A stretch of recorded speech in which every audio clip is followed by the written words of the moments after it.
Hello বন্ধুরা, সবাই কেমন আছো? আশা করি সবাই ভালো আছো। আমিও ভালো আছি।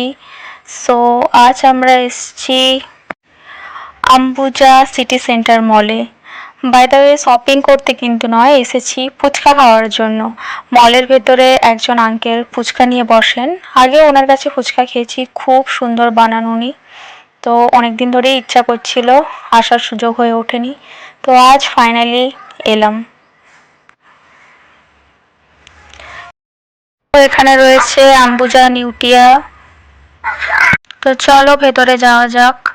এখানে আরো দুজন জয়েন করেছে আমার সাথে, আমার দুই কলিগ কাম ফ্রেন্ডস। তো তো দেখো, এখানে অ্যাট্রাকটিভ একজন দাঁড়িয়ে আছে আমাদের ওয়েলকাম করার জন্য। দেখো ওনার শরীরে কত কিছু আঁকা আছে আর লেখাও রয়েছে।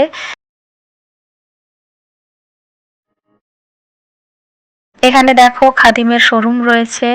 তারপর আমরা চেকিং করে ভেতরে গেলাম।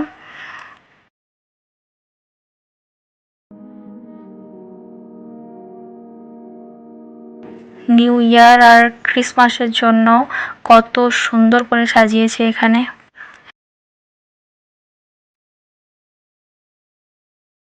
এত সুন্দর প্লেস কি আর কেউ হাতছাড়া করে? তো আমরাও এখানে ফটোশ্যুট করে নিলাম একটু। তো এখানে দেখো এসভিএফ সিনেমা হল রয়েছে, একদিন আমরা সময় করে আসবো।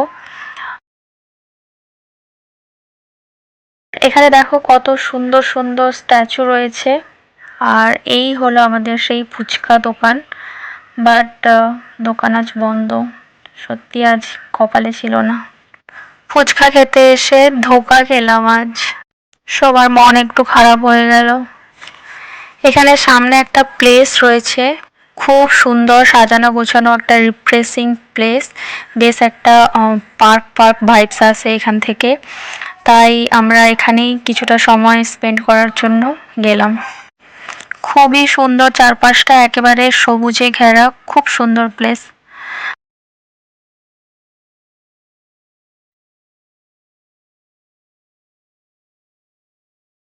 বাবা, এখানে দেখো একজন কেমন এক পায়ে দাঁড়িয়ে আছেন।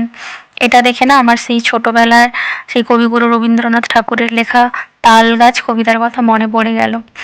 তাল গাছ এক পায়ে দাঁড়িয়ে সব গাছ ছাড়িয়ে উঁকি মারে আকাশে।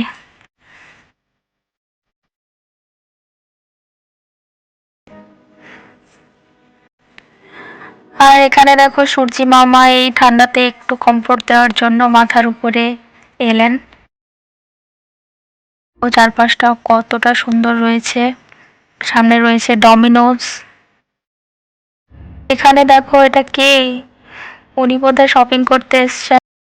আর এদিকে দেখো একজন ফুচকা খেতে এসে কমলা লেবু নিয়ে বসেছে, বেচারা। আর একজন অনেক ইনস্ট্রাকশন দিচ্ছে আমাদের। তো চলো, আজকে অনেক মজা হলো। আজকের মতো এখানেই। সবাই খুব ভালো থেকো। টাটা।